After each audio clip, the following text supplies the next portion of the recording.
బ్రహ్మర్షి పితామహ పత్రిజీ గారికి ఆత్మ ప్రణామములు. వంశీ మాస్టర్ గారికి ఆత్మ ప్రణామములు. గీతాచార్యులైన శ్రీకృష్ణ పరమాత్మకి ఆత్మ ప్రణామములు. అర్జునుల వారికి ఆత్మ ప్రణామములు. వేద వ్యాస భగవాన్ల వారికి ఆత్మ ప్రణామములు. శ్రీ విఘ్నేశ్వరుడికి ఆత్మ ప్రణామములు. గీతామాతకు ఆత్మ ప్రణామములు. గీతను ఉద్ధరించిన మహానుభావులందరికీ హృదయపూర్వక పాదాభివందనాలు.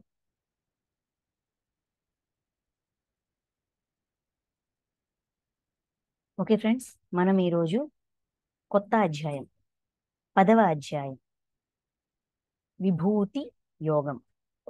విభూది అనుకుంటారు అందరూ, కానీ కాదండి, విభూతి త విభూతి యోగం. చాలా అద్భుతమైన అధ్యాయము. ఎంత అద్భుతమైనది అంటే ఈ అధ్యాయము నిజంగా సాధన చెయ్యాలి, పరమాత్మ స్థితికి చేరుకోవాలి అనుకునే వాళ్ళు ఎవరైనా సరే, ఆ సత్యాన్ని నమ్మిన వాళ్ళు ఎవరైనా సరే ఈ అధ్యాయంలో ఉన్న ఎగ్జాంపుల్స్ ని, ఇచ్చిన దివ్యత్వపు లక్షణాల్ని అవగాహన చేసుకుంటే చాలా ఈజీగా, నిజంగా చాలా ఈజీగా మనం అనుకున్న మనం చేరాలనుకునే గమ్యాన్ని, అంటే పరమాత్మ ప్రాప్తి లేదంటే పరమాత్మ స్థితి అనే గమ్యాన్ని చాలా సులువుగా చేరొచ్చు. మనకి ఇంతవరకు ఏం చెప్పారు? జ్ఞాన విజ్ఞాన యోగం, రాజవిద్య రాజగుహ్య యోగం. ఈ 2 అధ్యాయాల్లోనూ కూడా పరమాత్మ అంటే ఏంటి, పరమాత్మ స్థితి అంటే ఏంటి, పరమాత్మ ప్రాప్తి అంటే ఏంటి, పరమాత్మకున్న లక్షణాలు ఏంటి, ఈ లక్షణాల్ని ఎందుకు తెలుసుకోవాలి, తెలుసుకుంటే అంటే మనం ఏ గమ్యాన్ని అయితే చేరాలనుకుంటున్నామో ఈ జన్మ పరంపరలు ఆధారంగా నా ఆత్మస్థితిని నేను పెంచుకోవాలి, నేను ఉన్నతమైన ఆత్మస్థితికి వెళ్ళాలి, నేను ఆ దైవంలో లయమైపోవాలి, నాకు మోక్షం కావాలి, నేను పరమాత్మని చేరుకోవాలి. ఇలాగా ఇవే కదా మన గమ్యం, ఇవే కదా మన ఆలోచనలు, ఇవే కదా మన టార్గెట్స్. ఓకే, సో ఈ టార్గెట్ రీచ్ అవ్వాలంటే అసలు ఆ టార్గెట్ ఎలా ఉంటది, దాని డెఫినేషన్ ఏంటి, దాని లెక్క ఏంటి, ఎలా చేరుకోవచ్చు, ఇవన్నీ తెలియాలి కదా. అంతవరకు మన కర్మతత్వం గురించి చెప్పారు. అంటే నిజ జీవితంలో మనం చేస్తున్న ప్రతి కర్మని జ్ఞానంగా మారుస్తూ, ఆ జ్ఞానాన్ని పొందుతూ, ఆ పరమాత్మ అంటే అనంతమైన జ్ఞాన స్వరూపం. అది కర్మలను ఆచరిస్తూ కూడా పొందొచ్చు. మనకొచ్చే భావనలు, మనకొచ్చే సందిగ్ధాలు, ఎమోషనల్ ప్రాబ్లమ్స్, ఎమోషనల్ ఇంబ్యాలెన్స్, వీటన్నిటికి సంబంధించి మొదటి 6 అధ్యాయాలు మనకు చెప్పారు. 7, 8 జ్ఞాన విజ్ఞాన యోగం, రాజగుహ్య యోగం. ఈ రెండింటిలో కూడా పరమాత్మ తత్వం గురించి చెప్పారు. క్రిందటి అధ్యాయమైన సారీ అక్షర బ్రహ్మయోగం, అది 9, 10, 7, 8 జ్ఞాన విజ్ఞాన యోగం, అక్షర బ్రహ్మయోగం. ఈ రెండిటి యొక్క సారాంశమే రాజవిద్య రాజగుహ్య యోగం. ఇదే జ్ఞానాన్ని మరలా చెప్తున్నాను, చాలా అతి రహస్యంగా ఉంచదగ్గ జ్ఞానం ఇది అని చెప్పి 8వ అధ్యాయంలోన మళ్ళీ మొత్తం రిపీట్ చేశారు కదా. 7, 8లో ఉన్నదంతా కూడా, ఆ సారాన్ని అంతా కూడా మళ్ళీ రిపీట్ చేశారు. ఎందుకు రిపీట్ చేశారంటే ఇది చాలా ఇంపార్టెంట్. 3 స్టార్లు వి వి వి వి ఏఎంపి అని రాసుకునే వాళ్ళం కదా మన క్వశ్చన్స్ కి. ఇంపార్టెంట్ క్వశ్చన్ సార్ టీచర్లు ఎవరైనా చెప్తే అది రాసుకొని దాన్ని పదే చదివేవాళ్ళం, ఎగ్జామ్స్ లో వస్తాయి అనేసి. అలాగా వి ఇంపార్టెంట్ చాప్టర్ రాజవిద్య రాజగుహ్య యోగం. గుహ్యంగా ఉంచదగిన వాటిలోన రాజు, విద్యలలోకెల్లా రాజు. అది ఎలాగా మనం సులువుగా ఆ స్థితికి చేరొచ్చు అనేది ఇన్ఫర్మేషన్ ఇచ్చారు. ఓకే, అదే ఇన్ఫర్మేషన్ ని కంటిన్యూ చేస్తున్నారు. అంటే అక్కడ చెప్పిన జ్ఞానాన్ని కంటిన్యూ చేస్తారు. అయితే ఈ జ్ఞానం అంతా కూడా మళ్ళీ కృష్ణ పరమాత్మ ఏమంటారంటే, నువ్వు నా ప్రియ భక్తుడివి కనుక మరల చెప్తున్నాను అర్జున, ఇది రహస్యమైనది అనే శ్లోకంతో మొదలవుతుంది. ఇది రహస్యాతి రహస్యమైనది, ఇది కూడా రహస్యం ఉంచదగ్గదే, నువ్వు నా ప్రియ భక్తుడు కాబట్టి నేను నీకు మరలా చెప్తున్నాను అంటే విభూతి యోగం కూడా రిపీట్, మళ్ళీ చెప్తున్నారు. అంటే ఇంతవరకు చెప్పిన నాలెడ్జ్ ని మళ్ళా కొంచెం ఒక వినూత్న కోణంలోనే చెప్తున్నారు. ఎందుకు చెప్తున్నారు? ఎందుకంటే ఇది అర్జునుడు ఇదిగా మారాలి. అర్జునుడు లోన ఒక తపన ఉంది. అర్జునుడు అనే జీవాత్మకి పరమాత్మ స్థితికి ఎదగాలి అనే తపన ఉంది, దానికోసం ప్రయాస ఉంది, జిజ్ఞాస ఉంది. తెలుసుకుంటే కదా వెళ్ళగలను. నెక్స్ట్ ఏంటి అనేది తెలియకపోతే నేను ఎలాగ అప్లై చేస్తాను, నేను ఎలా వెళ్తాను? సో నెక్స్ట్ ఏంటి అనేది ఇక్కడ చెప్తున్నారు. సో అర్జునుడికి ఉన్న ఆ జిజ్ఞాస కారణంగా ఇది మళ్ళీ మళ్ళీ రిపీట్ చేయబడుతుంది. చెప్తూ ఏం చెప్తున్నారు ఇక్కడ ఈ అధ్యాయంలోన ఎలాగ సాధించవచ్చు అంటే పరమాత్మ స్థితి అంటే ఏంటి, పరమాత్మ అంటే ఏంటి, అవన్నీ వివరాలు ఇచ్చారు కదా. ఆ స్థితికి నేను వెళ్ళాలి అంటే అది ఏ జీవాత్మ అయినా కావచ్చు, ఏ ఆత్మ యొక్క ప్రణాళిక అయినా కావచ్చు. వెళ్ళాలి అంటే నా చుట్టూ ఉన్న వాటికి, నా చుట్టూ లాట్ ఆఫ్ ఎగ్జాంపుల్స్ ఉన్నాయి. ఎక్కడో చూస్తున్నారు, ఎక్కడో ఆ అంతరిక్షంలోకి రోదసిలోకి చూస్తున్నారు, అక్కడెక్కడో ఉన్నారు. ఎలాగ చేరుకోవాలనే దృష్టి అక్కడెక్కడో పెట్టారు. అయ్యో అక్కర్లేదు, దృష్టి అక్కడి నుంచి తెచ్చి నీ చుట్టుపక్కల ఉన్నవి చూడు. ఎన్ మనకి ప్రహ్లాదుడు అంటాడు కదా ఏంటి, ఇందుగలడు అందులేడని సందేహము వలదు, ఎందెందు వెతికినా చక్రి అందందే సర్వోగతపండై ఉండును అని వాళ్ళ నాన్నకి చెప్తారు. నువ్వు ఎక్కడ చూడాలనుకుంటే అక్కడ కనిపిస్తారయ్యా. ఎక్కడో లేరు, మనలో ఉన్నారు, మన చుట్టూ ఉన్నారు, మనతో ఉన్నారు, మనకి మార్గనిర్దేశం చేస్తూ ఉన్నారు. అందరికీ తండ్రి అయిన వాడు అందరినీ చూస్తుంటాడు, పాలిస్తుంటాడని ఎంత ప్రేమగా చెప్తాడు ప్రహ్లాదుడు. అలాగా ఎక్కడెక్కడ వెతకాలయ్యా?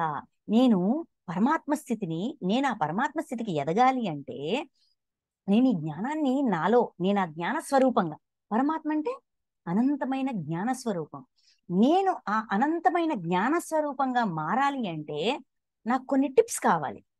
నాకు ఇంకొంచెం సులువుగా చెప్పా, ఇంకా బాగా అర్థమయ్యేటట్టుగా ఏంటంటే చూడండి, క్లాస్ అయిపోతుంది, మొత్తం సబ్జెక్ట్ అంతా చెప్పేసిన తర్వాత టీచర్లు ఏం చేస్తారు, ఏంటిది గైడ్ ని ఫాలో అవ్వమంటారు. ఆల్ ఇన్ వన్ చూడమంటారు. చూడండి, ఆల్ ఇన్ వన్ సజెస్ట్ చేస్తారు. ఈ ఆల్ ఇన్ వన్ ఏంటి, ఏం చేస్తుంది, అందులోన మొత్తం సబ్జెక్టు మొత్తం యొక్క సారం ఉంటది. అన్ని questions, answers, main important questions, ఇలాగా అన్నీ ఉంటాయి. ఆ విధంగా కొంచెం సులువుగా, అంటే ఈ 10-15 పుస్తకాలన్నీ రెఫర్ చేయకుండా ఒక్క పుస్తకం రెఫర్ చేస్తే మొత్తం అయిపోయినట్టుగా, ఒక్క పుస్తకం రెఫర్ చేస్తే నేను అజ్ఞాన స్వరూపం, అజ్ఞానాన్ని నాలో డెవలప్ చేసుకునే ఒక టిప్ లాగా,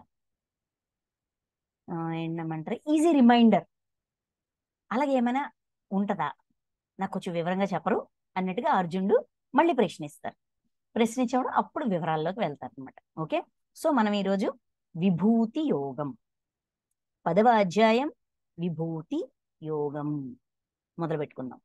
అధ్యాయంలోకి వెళ్దాము. ఒక్క నిమిషం ఫ్రెండ్స్.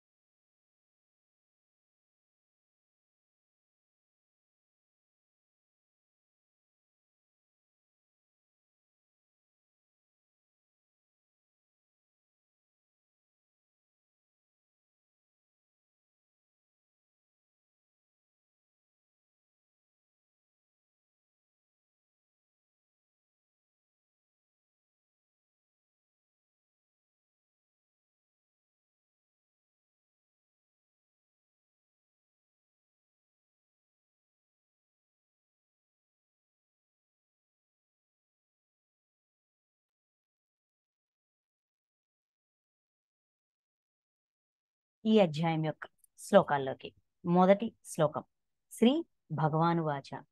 పీడిఎఫ్ గ్రూప్ లో పెట్టాను, ఒకసారి ఓపెన్ చేసుకొని అందరూ చూసుకోండి. ఓకేనా?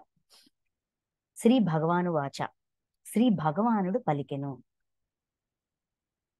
హే మహాబాహో, నీవు నా మీద ప్రేమ గలవాడవు కావున నీ మేలు గోరి నేను మరల చెప్పుచున్న వచనములను వినుము, అవి మిక్కిలి గోప్యములు మహిమాన్వితములు. హే బాహో, నీవు నా మీద ప్రేమ గలవాడవు అంటే ఇక్కడ అర్జునుడికి ప్రేమ ఉందంట. ఎవరి మీద? పరమాత్మ మీద. అంటే జ్ఞానాన్ని పొందాలి అని జ్ఞాన పిపాస నీలో ఉంది. జ్ఞానంకు ఉన్న మహిమ ఏంటి అనేది అర్జునుడికి అర్థమయ్యింది. జ్ఞానం యొక్క ప్రాముఖ్యత ఏంటి? ఈ జ్ఞానంతో మనం ఎంతవరకు వెళ్ళొచ్చు?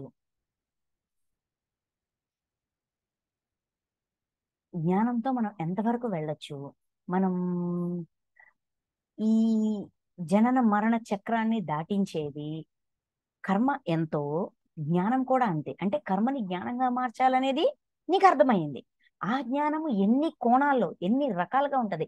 అనంతమైన జ్ఞాన స్వరూపంగా మారాలి అంటే అసలు జ్ఞానం అంటే ఏంటి అనేది తెలుసుకోవాలి అనే ప్రేమ ఉంది. చూడండి, ప్రేమ గలవాడవు.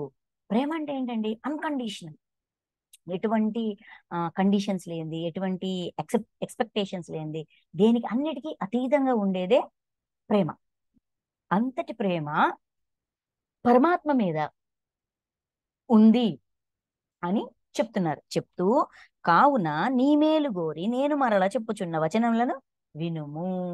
అందుకని నీ మేలు గోరి నేను చెప్పుచున్న వచనములను మరలా వినుము. అంటే తనని తాను ఉద్ధరించుకోవాలనుకునే వాడికి మార్గం ఎప్పుడూ సుగమంగానే ఉంటుంది, సులువుగానే ఉంటుంది. నన్ను నేను ఉద్ధరించుకోవాలనే తపన, తాపత్రయము మనలో ఎంత పర్సంటేజ్ ఉంటే అంతకి 10 విశ్వం యొక్క సహకారం ఉంటుంది. నీ మేలు కోరి నేను మరల చెప్పుచున్న వచనములను వినుము. మళ్ళా చెప్తున్నా అంటే రిపీట్ చేస్తున్నారు. మళ్ళీ ఇంకొన్ని పాయింట్స్ రిపీట్ చేస్తున్నారు. రాజవిద్య రాజగుహ్య యోగం మొత్తం రిపీట్ చేస్తున్నానని చెప్పారు. దేని తాలూకు రిపీట్ అది? దేన్ని మరలా చెప్తున్నారు? జ్ఞాన విజ్ఞాన యోగంలోనూ అక్షర బ్రహ్మ యోగంలో చెప్పిన జ్ఞానాన్ని మళ్ళీ రిపీట్ చేశారు. ఇప్పుడు ఆచరణాత్మకమైన జ్ఞానాన్ని, ఇప్పుడు జ్ఞానం పొందాలంటే ఎటువంటి ఆచరణలో ఉండాలి అనేది ఇప్పుడు ఎక్స్ప్లెయిన్ చేస్తున్నారు. ఓకే, వచనములను వినుము. మళ్ళీ చెప్తున్నాను, జాగ్రత్తగా విను. అంటే పూర్తి కాన్సన్ట్రేషన్తో, పూర్తి ప్రేమతత్వంతో. అంటే పరమాత్మ మీద ప్రేమ ఉంది అంటే ఏంటి? అర్జునుడి హృదయంలో ప్రేమ పుష్పం వికసించింది. మనం దేన్నైనా స్వీకరించడానికి సిద్ధంగా ఉండాలి అంటే మనలో ఆ మార్పు, నా ఎదురుగా ఉన్న వ్యక్తిని నేను స్వీకరించాలన్నా కూడా నాలో ప్రేమ ఉండాలి. ఎలాంటి ప్రేమ? Unconditional love. వాడు అలా ఉంటేనే ప్రేమగా ఉంటాను, ప్రేమిస్తాను. వీడు ఇలా ఉంటేనే ప్రేమిస్తాను. వీడు నన్ను అంగీకరిస్తేనే వీడితో ఉంటాను. ఇదంతా భౌతికమైన ప్రేమ. శరీరాన్ని చూసి, లాభాల్ని చూసి లెక్క వేసుకొని వచ్చే ప్రేమ. అది నిమ్న స్థాయి, లో లెవెల్. కానీ ఈ ప్రేమ అనేది హై లెవెల్.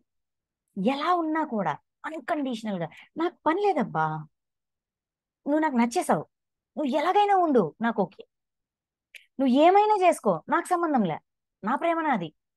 నువ్వు నన్ను తిరిగి ప్రేమిస్తావా లేదా, లేదంటే నువ్వు నన్ను గౌరవిస్తావా లేదా, నన్ను యాక్సెప్ట్ చేస్తావా, నాకు సంబంధం లేదు. అటువంటి ప్రేమ ఉంది. అది కూడా దేనికి? జ్ఞాన పిపాస వల్ల కలిగిన ప్రేమ. అందుకని నీ మేలు గోరి మరల చెప్పుచున్న వచనములను వినుము. మళ్ళీ రిపీట్ చేస్తున్నాను అంటే దాని యొక్క డైమెన్షన్ ని ఇంకొంచెం ఈజీ చేశారు. ఇప్పుడు జ్ఞానం అంటే ఏంటి, ఎలా తెలుస్తుంది, దేన్ని జ్ఞానంగా తీసుకోవాలి, ఇలా డౌట్స్ వస్తాయి లేదా? ఒక అబ్రప్ట్ గా జ్ఞానం అని చెప్పేస్తే వస్తాయి కదా. సో అందుకని మళ్ళీ చెప్తున్నా, అంటే ఇంకొంచెం డీటెయిల్స్ లోకి, ఇంకొంచెం లోతుగా, అంటే సూక్ష్మాతి సూక్ష్మంగా ఎంత లోతుగా వెళ్తే అది అర్థమవుతుందో ఆ లోతుల్ని ఇప్పుడు టచ్ చేస్తున్నారు అనమాట. ఓకే, ఇవి మిక్కిలి గోప్యములు. చూడండి, ఇంకా గోప్యములు అంట. రాజవిద్య రాజగుహ్యంలోనే గుహ్యంగా ఉంచదగ్గ జ్ఞానము అని చెప్పారు. అవునా? రహస్యాలన్నింటిలోకి రహస్యమైనదని చెప్పారు. ఇక్కడేమంటున్నారు? మిక్కిలి గోప్యములు. ఇది ఇంకా రహస్యమైనది, ఇంకా మహిమాన్వితములు. మహిమాన్వితములు అంటే వాటిలో మహిమలు ఉంటాయనా? వాటి మహిమ, వాటిని వాటిని అవగాహనలోకి, ఆచరణలోకి తెస్తే దాని మహిమ ఏంటో అర్థమవుతుంది. మన ఇప్పుడు ఏదైనా సరే అనుభవంలోకి తీసుకొస్తేనే దాని మ్యాజిక్ ఏంటో తెలుస్తుంది.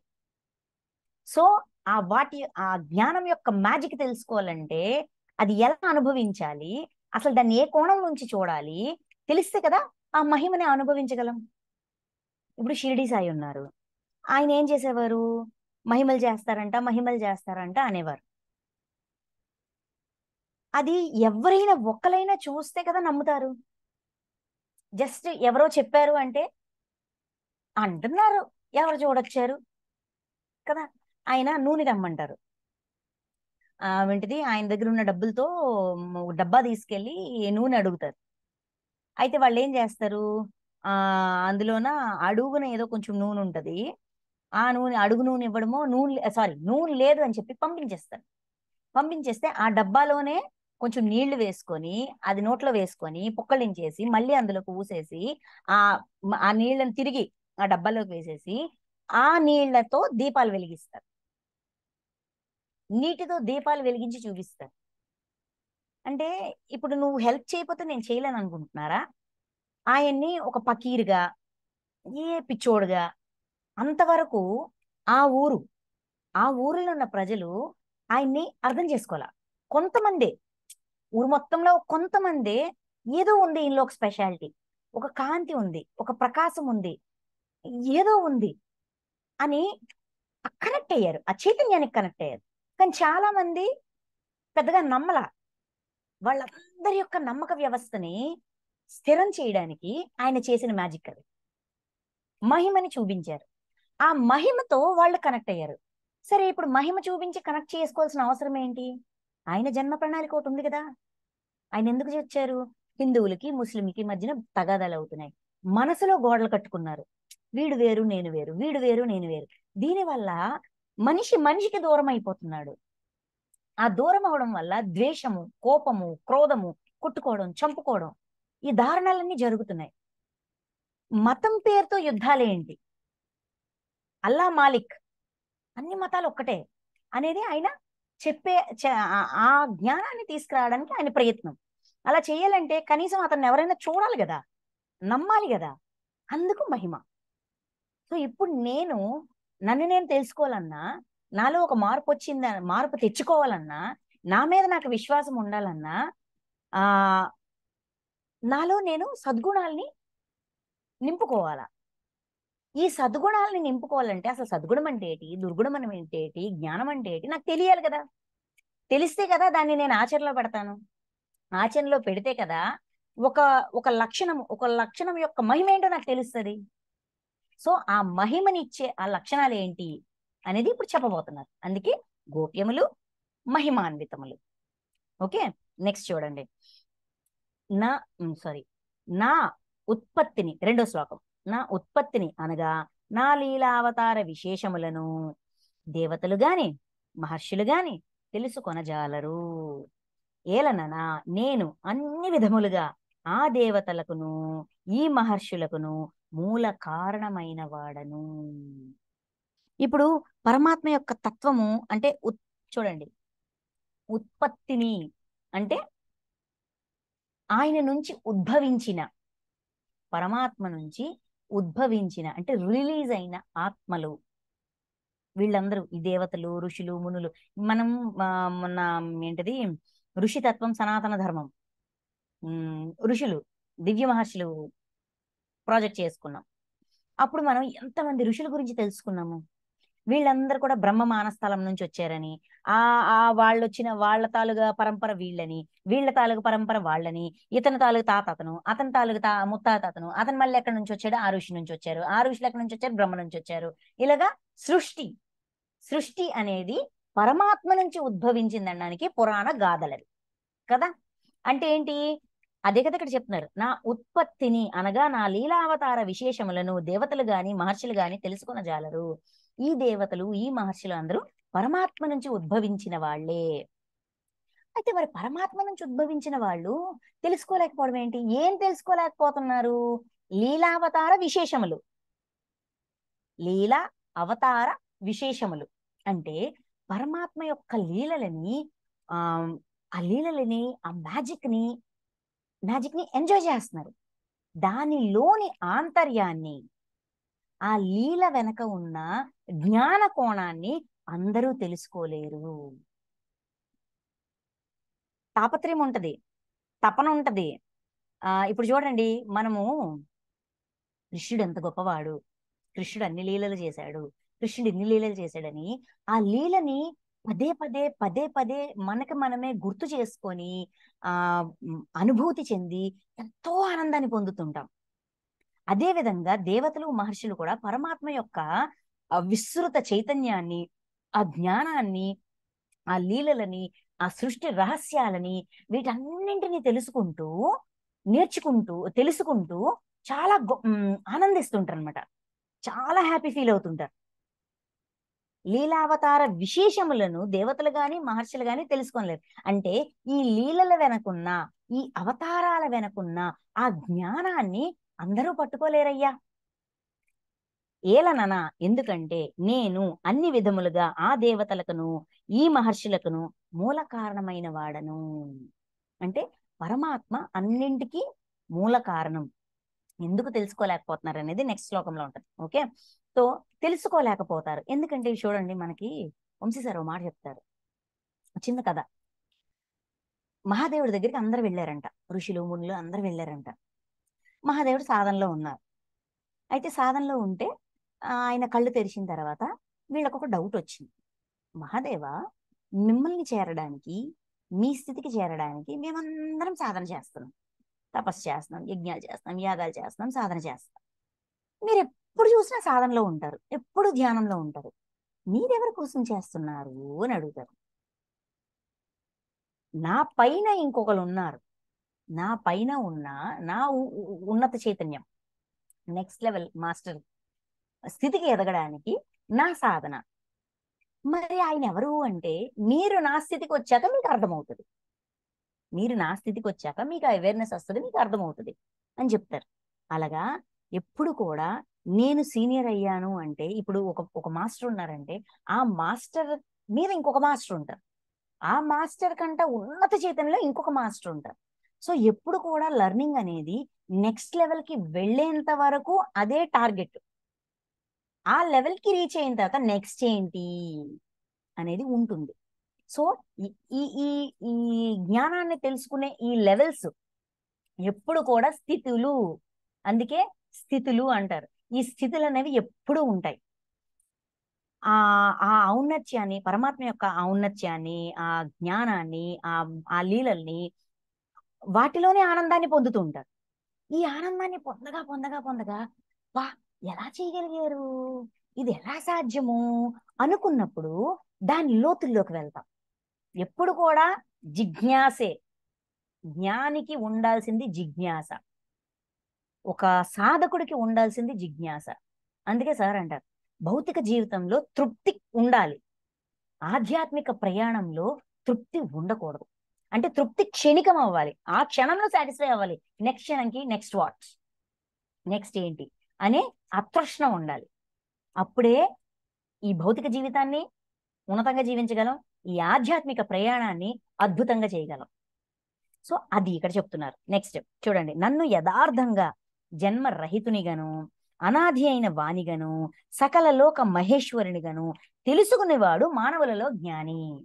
అంటే ఎవరికైతే ఈ తాపత్రయం ఉంటుందో, తెలుసుకోవాలి, ఇంకా తెలుసుకోవాలి, ఇంకా తెలుసుకోవాలి, ఇంకా తెలుసుకోవాలి అనుకునేవాడు నేను ఉంటాడు. అది చూసి ఆ ఆనందాన్ని అనుభూతి చెందుతున్నవాడు, అంటే ఆ తదాత్మ స్థితిలో ఉన్నవాడు ఆ లీలల్ని, అవతారాల్ని, ఆ విశేషాల్ని ఆనందిస్తూ ఉంటాడు. ఆ తదాత్మ్య స్థితి దాటాక మళ్ళీ ప్రశ్న మొదలవుతుంది. అలాగనే తదాత్మ్య స్థితిలో ఉండకూడదా అంటే ఉండాలి. ఆ తదాత్మ్యం వల్లే ఆ కనెక్టివిటీ ఏర్పడుతుంది. ఏదైనా సరే వెళ్ళాలి, కొట్టాలి, చెయ్యాలి అంటే ఏంటి, కొట్టడం అంటే మనిషిని కొట్టడం కాదండి. ఇప్పుడు ఒక చూడండి, పిల్లలు నేను ఎంసెట్ ర్యాంక్ కొట్టాలి, లేదంటే నేను ఆ కాలేజీలో సీట్ కొట్టాలి అంటారు చూసారా, అలాగా ఆ స్టేజ్కి వెళ్ళాలి, వెళ్తే తెలుస్తుంది, ఖచ్చితంగా రీచ్ అవ్వాలి అని ఒక తపన ఉంటుంది చూసారా. అలాగా ఆ తదాత్మ్య స్థితిలో ఉండడం వల్ల ఆ మాస్టర్ యొక్క ఆ చైతన్యము, లేదంటే ఆ ప్రేమతత్వము, ఆ లీలలు, ఆ లీలల్లో ఉండే ఆ మ్యాజిక్లు, ఆ పొందే ఆనందము, ఈ ఆనందం ఏమంటే మనల్ని నెక్స్ట్ లెవెల్కి తీసుకెళ్ళడానికి వచ్చే ఒక ప్రోత్సాహం, ఒక ఎంకరేజ్మెంట్. అందుకే సార్ అంటారు చూడండి, మొన్న కృష్ణతత్వం చెప్పేటప్పుడు, బాలకృష్ణుని ఇష్టపడతారు కొంతమంది, యవ్వన కృష్ణుని ఇష్టపడతారు కొంతమంది, జ్ఞాన కృష్ణుని ఇష్టపడతారు కొంతమంది. ఏది కరెక్ట్ అంటే వాడు ఉన్న స్థితికి వాడికి ఏది నచ్చితే అదే కరెక్ట్ అబ్బా. ఇలా ఉన్నోడు రాంగ్ అనా, అలా ఉన్నోడు రైట్ అనా? కాదు, వాడి స్థితికి వాడు కరెక్ట్. ఏదైనా ఒక మాస్టర్ని మాస్టర్గా యాక్సెప్ట్ చేయడం, అది గ్రేట్. చెప్పారా లేదా? అలాగా. సో ఇక్కడ ఏమంటున్నారు, యథార్థంగా జన్మరహితునిగాను, అంటే పరమాత్మ యొక్క తత్వాన్ని ఉన్నది ఉన్నట్టుగా, ఒకే జన్మకి అతీతంగా ఉంటారు, జన్మ తీసుకోవాల్సిన అవసరం లేదు, జన్మరహితుడు, అనాది అయిన వాడు, ఏనాటి నుంచో పురాతనం నుంచి ఉన్న చైతన్యము, ఏమంటాము, పూర్వ చైతన్యము. నెక్స్ట్ పూర్వ చైతన్యం కాదు, పురాతనమైన పురాణ చైతన్యము. నెక్స్ట్ సకల లోక మహేశ్వరుని గాను, అంటే అన్ని లోకాలని పరిపాలిస్తూ జాగ్రత్తగా కాచి కాపాడుకుంటున్న ఒక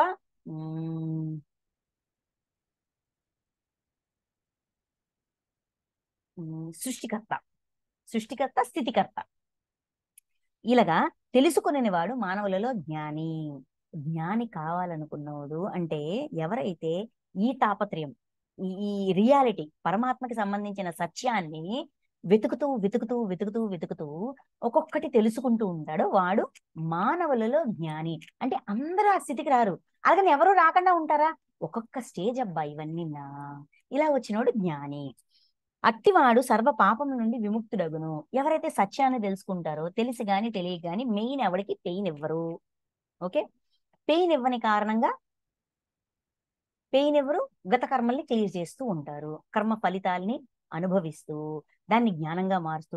కర్మని జ్ఞానంగా మార్చడమే పాపరాహిత్యం, అంటే కర్మ ప్రక్షాళన. ఓకే, నెక్స్ట్ 4, 5 రెండు కలిపి చెప్తున్నా చూడండి. ఇంకా ఇంతవరకు మనకేం చెప్పారు? పరమాత్మ యొక్క లక్షణాలు చెప్పారు, పరమాత్మ యొక్క స్థితి అంటే ఏంటో చెప్పారు కదా. ఇప్పుడు ఫస్ట్ ఏం చెప్పారు? అన్ని ప్రాణులలో ఉన్నది పరమాత్మే, అంటే రకరకాల శరీరాలన్నీ కూడా పరమాత్మే. పరమాత్మ యొక్క రూపాలు, అనేక రూపాలు. ఆ రకరకాల శరీరాలలో, అంటే అన్ని ప్రాణుల యొక్క శరీరాలు పరమాత్మే, పరమాత్మ యొక్క రకరకాల రూపాలు. ఆ ప్రాణులలో ప్రతిస్పందిస్తున్న ఆత్మ చైతన్యము, అది పరమాత్మ యొక్క స్వరూపమే. అవునా కాదా? ఇక్కడికి వచ్చేసరికి ఏం చెప్తున్నారు? భావనలు కూడా నేనే. 4, 5 భావనలు కూడా నేనే. అంటే ఏ భావనతో నువ్వు ఎదుటివాడికి కనెక్ట్ అవుతున్నావో, ఆ భావన ద్వారా నేర్చుకుంటున్నావు, ఆ భావన కూడా నేనే. ఓకే, చూడండి. నిశ్చయాత్మక శక్తి, యథార్థ జ్ఞానము, మోహ రాహిత్యము, క్షమ, సత్యము, దమము అంటే ఇంద్రియ నిగ్రహము, శమము మనోనిగ్రహము, సుఖదుఖములు, ఉత్పత్తి ప్రళయములు, భయము, అభయము, హింస, సమత, సంతోషము, తపస్సు, దానము, కీర్తి, అపకీర్తి అనునవి ప్రాణుల వివిధ భావములు. మొత్తం 18 వచ్చాయి. ప్రాణుల వివిధ భావములు, ఇవి అన్నీయును నా వలనే కలుగును. ఇవి అన్నీను, ఈ భావనలన్నీ కూడా నా వలనే కలుగుచున్నాయి. చూడండి, నిశ్చయాత్మక శక్తి అంటే ఒక నిర్ణయం తీసుకున్నామంటే ఆ నిర్ణయం మీద స్థిమితంగా నిలబడగలగడం నిశ్చయాత్మక శక్తి. యథార్థ జ్ఞానము, యథార్థాన్ని అర్థం చేసుకోగలగడం, ఇది యథార్థం. సత్యం వేరు, నిజం వేరు, యథార్థం వేరు. యథార్థం అంటే విశ్వసత్యం. ఓకే, యథార్థ జ్ఞానము, ఏది యథార్థమో ఏది యథార్థం కాదో, ఏది అంటే ఆధ్యాత్మిక కోణంలో చూడగలగడం ప్రతిదాన్ని. మోహరాహిత్యము, మోహానికి అతుక్కోకుండా నిర్మోహంగా ఉండడం, మోహాన్ని రాహిత్యం విడిచిపెట్టగలగడం. క్షమ, క్షమించగలగడం.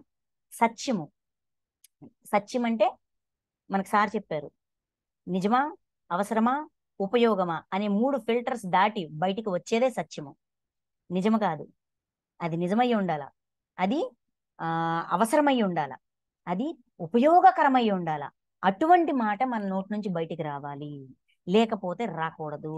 ఈ 3 ఫిల్టర్లు దాటితేనే రావాలి. అంటే 3 క్వశ్చన్స్ దగ్గర గ్రీన్ టిక్లు వస్తేనే మాట బయటికి రావాలి. అది సత్యం.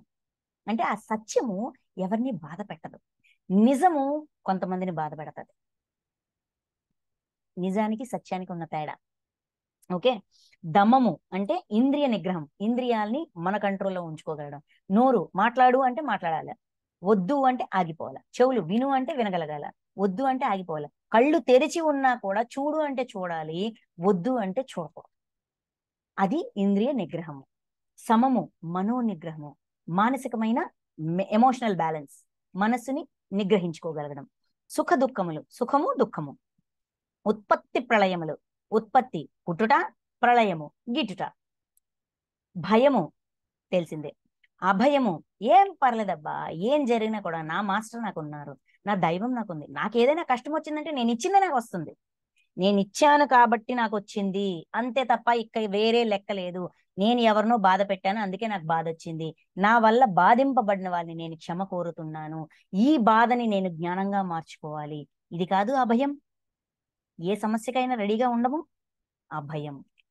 అహింస, ఎట్టి పరిస్థితిలో ఏ ప్రాణికి కూడా ఎటువంటి ప్రాణిని కూడా చంపకుండా, బాధ పెట్టకుండా, మాటలతో గాని చేతలతో గాని ఆ ఏంటిది ఇక నుంచి నేను ఎవరిని, మనిషిని గాని, జంతుని గాని, పక్షిని గాని, పాముని గాని, మాటలతో గాని చేతలతో గాని హింసించను, బాధించను.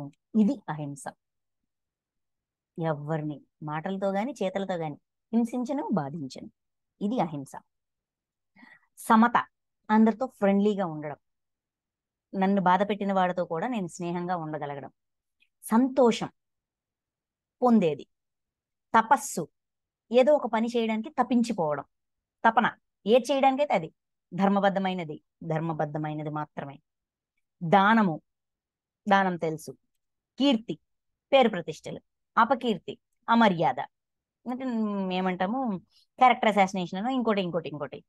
గౌరవం, మర్యాద ఉండడము, పోవడం అనునవి ప్రాణుల వివిధ భావములు. ఇవన్నీ ప్రతి ప్రాణికి ఉండే భావములు. మనుషులే అనలేదండోయ్, ప్రాణులన్నిటికీ ఇట్లాంటి భావనలు ఉంటాయి.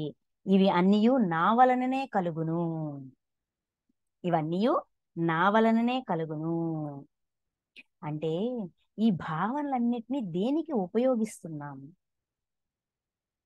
చెక్ చేసుకోవాలి. దివ్యత్వంలోకి వెళ్ళడానికి వాడుతున్నామా, మనం మన అసురీ తత్వాన్ని చూపించుకోవడానికి వాడుతున్నామా? ఈ భావనలన్నీ నా వల్లనే కలుగుతున్నాయి అంటే అర్థం ఏమిటి, దాని ఆంతర్యం ఏమిటి? ఈ భావనలను ఎందుకు ఉపయోగిస్తున్నామో చెక్ చేసుకోవాలా. కీర్తిని దేనికి వాడుతున్నాము? అహంలోకి వెళ్ళడానికి వాడుతున్నామా? దాన్ని ఒక ప్రోత్సాహంగా నెక్స్ట్ మెట్కి ఇంకొంచెం ముందుకు ఎదగడానికి, ఆత్మ ఎదుగుదలలో ఇంకొంచెం ముందుకు వెళ్ళడానికి వాడుకుంటున్నామా? అపకీర్తిని ఎదుటివాడిని నిందించడానికి వాడుతున్నామా? నీ వల్ల నా పరువు పోయింది, నువ్వు చేసిన పనికి నా పరువు పోయింది అన్నట్టుగా ఆలోచిస్తున్నామా? లేదంటే ఈ రోజు నేను ఇంత అపకీర్తి పాలయ్యానంటే నేను ఎవరినో ఎంత అపకీర్తి పాలు చేశాను అని చెప్పి సెల్ఫ్ చెకింగ్ కోసం వాడుకుంటున్నామా? ఎదుటివాడిని తప్పు పట్టడానికి వాడుతున్నామా? నా వల్లనే కలుగుతున్నాయి అంటే ఏంటి? ఎవరి వల్ల కలుగుతున్నాయో వాడు పరమాత్మే కదా, మనకి కలుగుతున్నాయి మనము పరమాత్మే కదా, ఆ చైతన్యమే కదా ప్రకంపిస్తుంది. ఆ క్లారిటీ తెచ్చుకోమంటున్నారు. నీ భావన రూపంలో కూడా సెల్ఫ్ చెకింగ్ అనేది జరుగుతూ ఉంటది.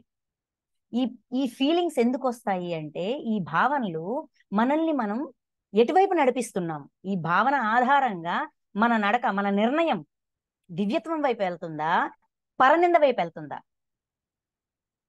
స్వయం పరిశీలన వైపు వెళ్తుందా, పరనింద వైపు వెళ్తుందా చెక్ చేసుకోవాలి. ఎందుకు వాడుతున్నాము అనేది క్వశ్చన్. చెక్ చేసుకుంటే అయిపోయాయి. సో అంటే ఇక్కడ ఏంటి, ఈ 2 శ్లోకాల్లో మనకి ఏం చెప్తున్నారు? భావన యొక్క ఉద్దేశాన్ని గమనించినప్పుడు, భావన యొక్క ఉద్దేశాన్ని గమనించాలి.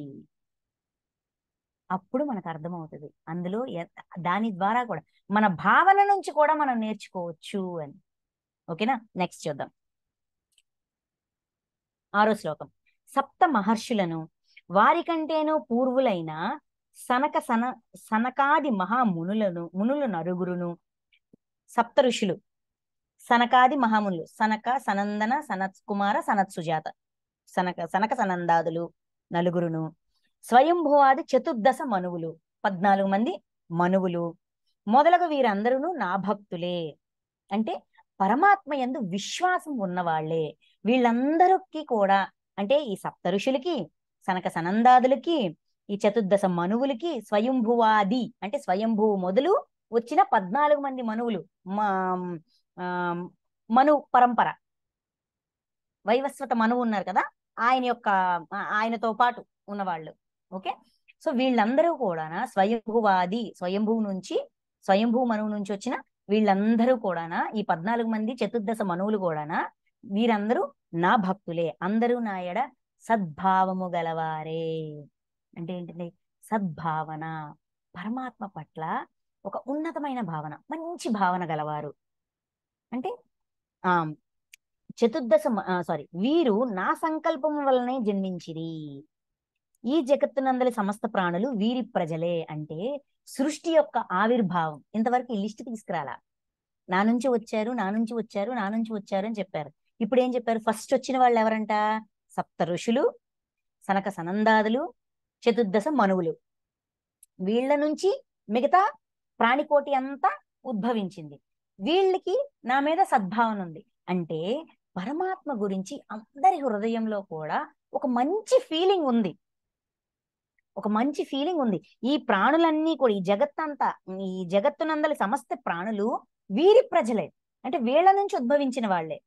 అంటే ఆ క్లాన్ ఏమంటాము, జన్మ పరంపర అంటాం కదా, డిఎన్ఏ, బాడీ, శరీరం యొక్క డిఎన్ఏ కూడా. శరీరం కూడా మనము వీడు వేరు వాడు వేరు అనే వేర్పాటు భావంతో ఇప్పుడు కొట్టుకుంటున్నాం కదా. ఎందుకు కొట్టుకుంటారు? ఫస్ట్ పరమాత్మ నుంచి వీళ్ళు వచ్చారు. వీళ్ళ నుంచి మిగతా మొత్తం ప్రాణికోటి అంతా, మనుషులే అనలేదండోయ్, ప్రాణికోటి సమస్తం కూడా వీళ్ళ నుంచి ఉద్భవించినదే. సంకల్పము మాత్రమున జన్మించిరి. అంటే పరమాత్మ యొక్క సంకల్పంతో జన్మించారు. పరమాత్మ సంకల్పించడం ఏంటి? ఒక ఆత్మ మనకి వంశీసారి చెప్పారు కదా, ఒక ఆత్మ నేను జ్ఞానవంతం అవ్వాలి, నేను మీరు పొందినంత జ్ఞానాన్ని నేను అనుభవపూర్వకంగా పొందాలి, నాకు అవకాశం ఇవ్వండి అని పర్మిషన్ అడిగితే వెంటనే ఓకే గో లర్న్ అని పంపించేస్తారు. నేర్చుకుంటావా? వెరీ గుడ్, నేర్చుకో. అయితే కొంచెం ఇబ్బంది పడాల్సి వస్తుంది, బాధపడాల్సి వస్తుంది అని చెప్తారు. మరి పడకపోతే తెలుసుకోలేం కదా. మరి ఎలాగ ఎదగాలి అంటే, సరే అయితే ఓకే బంగారు, గో, వెళ్ళు, ఏం నేర్చుకోవాలనుకుంటా నేర్చుకో. నీకు నేర్చుకోవడానికి కావాల్సినవన్నీ నేను అమర్చి పెడతా, నీ పక్కనే ఉంటా, నీకు ఎప్పుడు ఏ సలహా కావాలన్నా ఇస్తా, నీకు ఎన్ని రకాల సహాయ సహకారాలు అందిస్తా, వెళ్ళు, నేర్చుకో అని పంపిస్తారు. అంటే మనం పర్మిషన్ అడిగాం, ఆయన మనకి పర్మిషన్ ఇస్తూ మన సంకల్పాన్ని నెరవేర్చడానికి కావలసినవన్నీ అందిస్తూ ఈ విధంగా ప్రాణి సముదాయం మొత్తాన్ని కూడా గైడ్ చేస్తూ వాళ్ళ యొక్క తాపత్రయాన్ని నెరవేరుస్తూ ఉంటారు. సో ఈ ప్రాణి సముదాయం అంతా ఎక్కడి నుంచి వచ్చింది అంటే పరమాత్మ నుంచి వచ్చింది. ఇంకెందుకు భేదన, ఇంకెందుకు విభేదన? నువ్వు వేరు, నేను వేరు, ఈ ప్రాణి వేరు, ఈ మతం వేరు, ఈ జంతువు వేరు, ఈ చెట్టు వేరు, నీది తక్కువ జాతి, నీది తక్కువ ఫైనాన్షియల్ గా లో స్టేటస్, నువ్వు ఆ మతము, నువ్వు ఈ మతము, మనలో మనమే ఈ రకరకాల అడ్డుగోడలు కట్టుకున్నాం కదా. సో ఆ అడ్డుగోడలన్నీ తొలగించడానికి సృష్టి యొక్క ఆవిర్భావం గురించి ఈ శ్లోకంలో తెలియజేశారు. అందరము ఒకే సోర్స్ నుంచి వచ్చాం. అందుకే షిరిడి సాయి ఏమంటారు? అల్లా మాలిక్, అందరికీ పరమాత్మే యజమాని. సో ఇక్కడ వేరే వేరే యజమానులు అంటూ రకరకాలుగా లేరు. ఎవరికి ఏది నచ్చిందో దాన్ని చెప్పారు, ఎవరి అనుభవం ఏంటో దాన్ని పంచిపెట్టారు. ఆ అనుభవానికి కనెక్ట్ అయినోడు ఆ మార్గంలో వెళ్ళాడు, ఈ అనుభవానికి కనెక్ట్ అయినోడు ఈ మార్గంలో వెళ్ళాడు. అంతే, అంతకు మించి ఏముంది ఇక్కడ? పేరు, ఊరు, ఎక్సెట్రా ఎక్సెట్రా పిగేయండి అబ్బా. నిన్న ఏకత్వంలోకి, వన్నెస్ లోకి మనం రావడానికి మనకు అందిస్తున్న నాలెడ్జ్ ఇదంతా. ఓకేనా? నెక్స్ట్ 7వ శ్లోకం. ఈ నా పరమైశ్వర్య రూప విభూతిని, యోగ శక్తి యొక్క తత్వమును తెలుసుకొన్నవాడు నిశ్చల భక్తియుక్తుడగును. ఇందు ఏమాత్రము సందేహము లేదు. నిశ్చల భక్తియుక్తుడు, నిశ్చలమైన భక్తి. యుక్తి రెండున్నాయి. యుక్తి ఇంటెలిజెన్స్, భక్తి విశ్వాసం, అనంతమైన ఏంటిది స్థిరమైన విశ్వాసం. దేని పట్ల? పరమాత్మ పట్ల. నిశ్చలమైన భక్తి, నిశ్చలమైన యుక్తి. తెలివి దేనికి వాడుతున్నామయ్యా అంటే పరమాత్మను తెలుసుకోవడానికి. తెలివి ఎందుకు పెంచుకుంటున్నామయ్యా అంటే పరమాత్మ యొక్క తత్వం తెలుసుకోవడానికి. తెలివితేటలు దేనికయ్యా అంటే ఆ జ్ఞానాన్ని నాలో ఉండే నా లాజికల్ మైండ్ కి అర్థమయ్యేటట్టుగా నచ్చజెప్పడానికి. అందుకే భక్తి యుక్తి.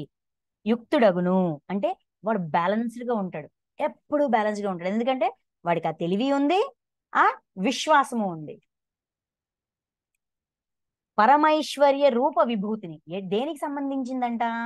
పరమైశ్వర్య రూప విభూతిని అంటే ఐశ్వర్యవంతమైనది. ఇక్కడ ఐశ్వర్యము అంటే మనకి అకౌంట్ లోకి వచ్చేది కేవలం డబ్బు, ధనం, బంగారం, వజ్రాలు, వైడూర్యాలు కాదండి. జ్ఞానాన్ని మించిన ఐశ్వర్యం విశ్వంలోనే లేదు.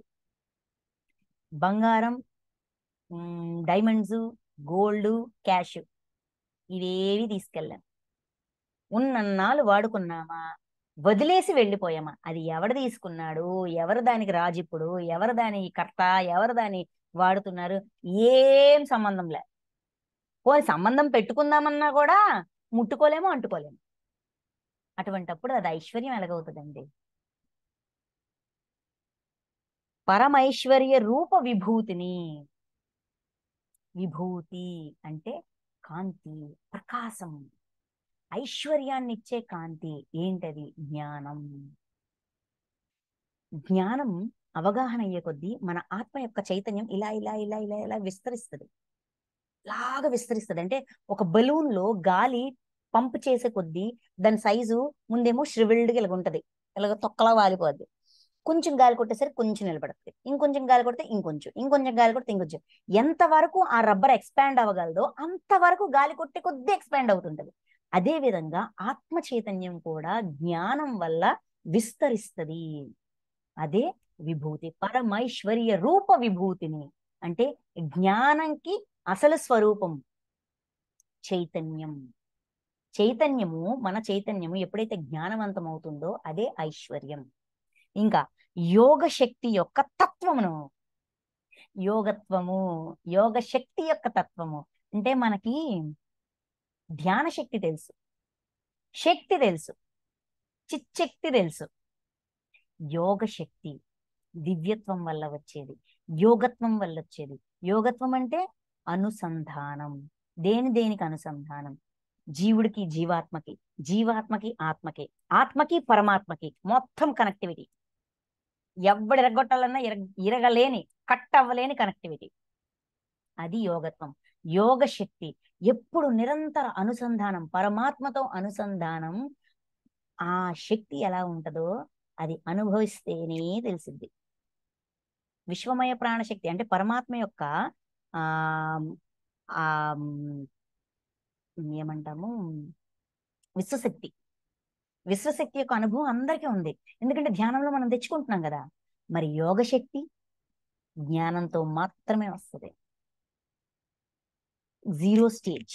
ఎప్పుడైతే మనం అంతఃకరణంలో, మన అంతరంగంలోన జీరో ఉంటామో, అంటే ఏ ఆలోచన లేకుండా స్తబ్దుగా ప్రశాంతంగా ఉంటామో, కూల్గా ఉంటామో, అంటే లోపల ఆలోచన పరంపర అంతా జీరో అయింది. Always ready. ఎప్పుడు మన పని మనం చేస్తుంటాము, మనకు దైనందిక కార్యక్రమాలు జరుగుతూ ఉంటాయి, కానీ నిరంతరం కనెక్టివిటీ. ఏ సందేశం వచ్చినా రిసీవ్ చేసుకోవడానికి రెడీ. మన లైన్ ఎప్పుడు బిజీ అవ్వదు, మన ఫోన్ లైన్ ఎప్పుడు బిజీ అవ్వదు, ఖాళీగా ఉంటది. ఎప్పుడు రింగ్ వచ్చినా ఎత్తుతాం, మెసేజ్ తీసుకుంటాం. అది యోగ శక్తి. నా పరమైశ్వర్య రూప విభూతిని, యోగ శక్తి యొక్క తత్వమును తెలుసుకున్నవాడు నిశ్చల భక్తి యుక్తుడగును. అటువంటి వాడి యుక్తి బ్రహ్మాండంగా పనిచేస్తుంది. అటువంటి వాడి భక్తి అంటే విశ్వాసం ఎప్పుడూ చెలించదు. నిశ్చలమైన భక్తి, నిశ్చలమైన యుక్తి. కొంతమంది చూడండి, అష్టావధానం శతావధానం అంటారు.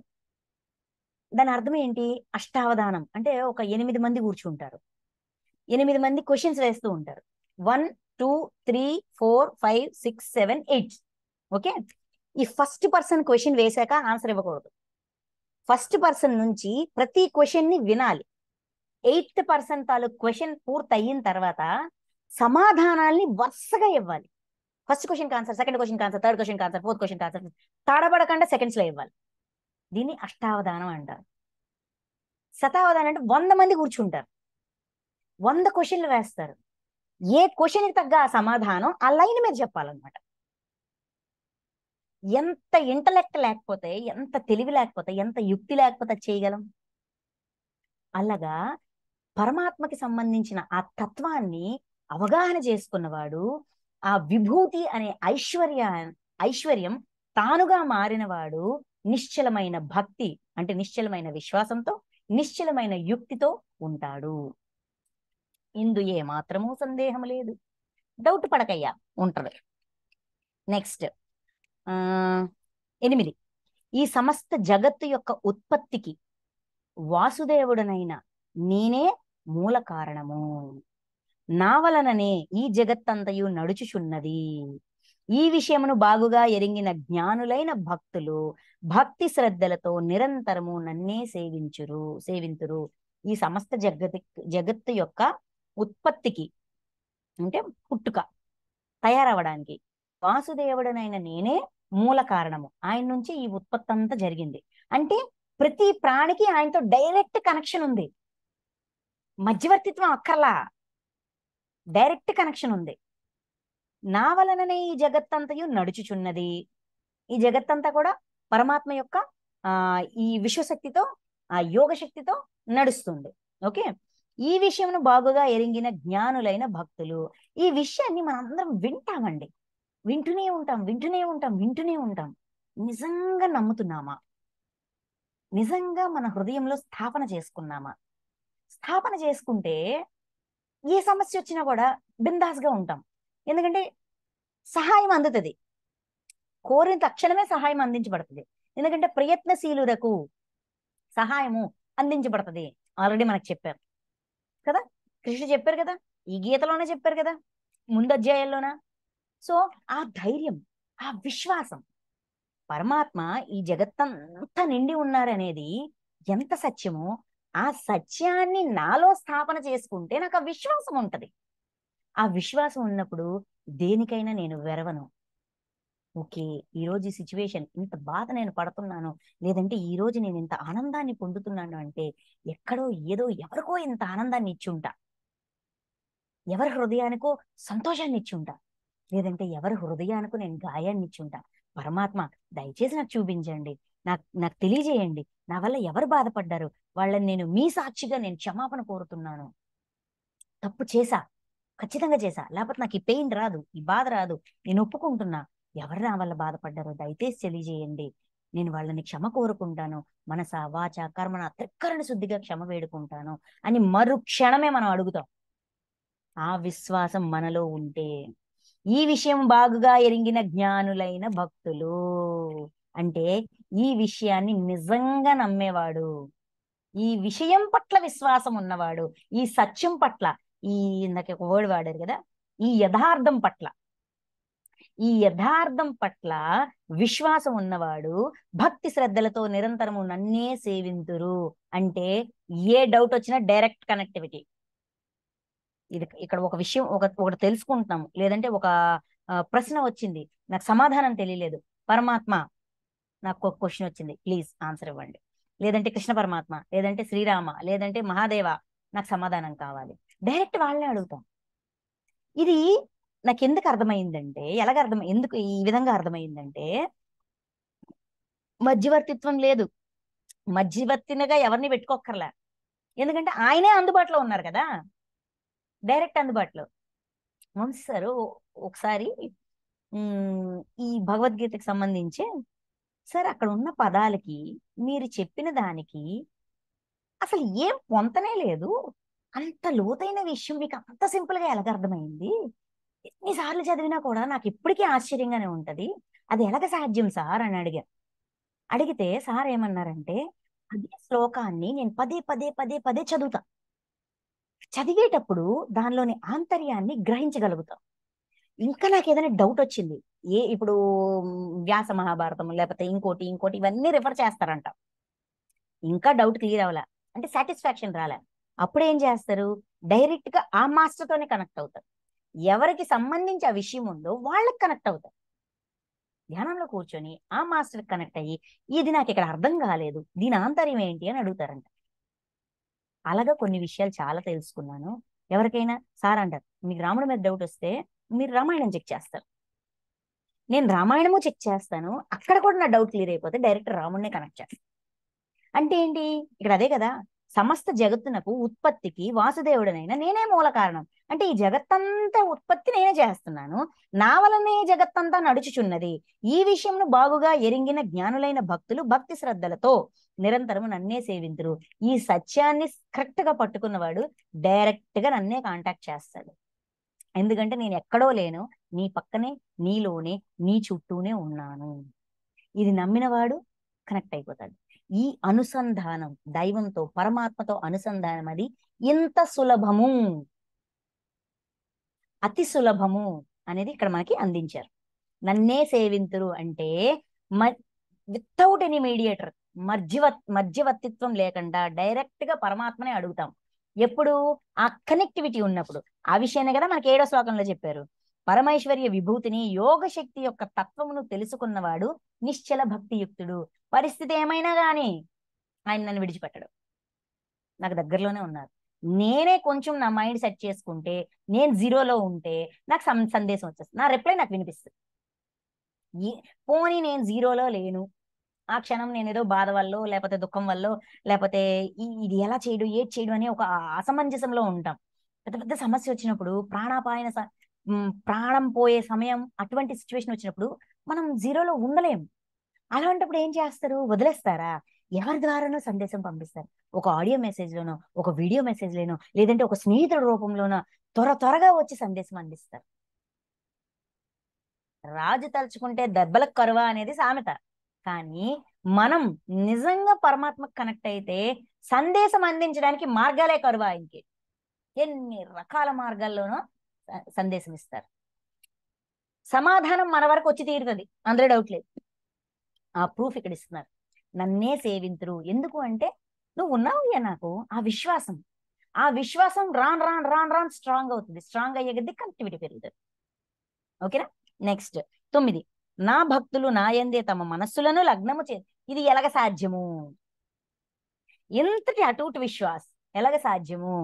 నా భక్తులు నా యందే తమ మనస్సులను లగ్నమునొత్తురు. ఫస్ట్ పాయింట్, తమ ప్రాణములను తమ కర్మలన్నింటినీ తమ సర్వస్వమును నాకే అంకితమనొత్తురు.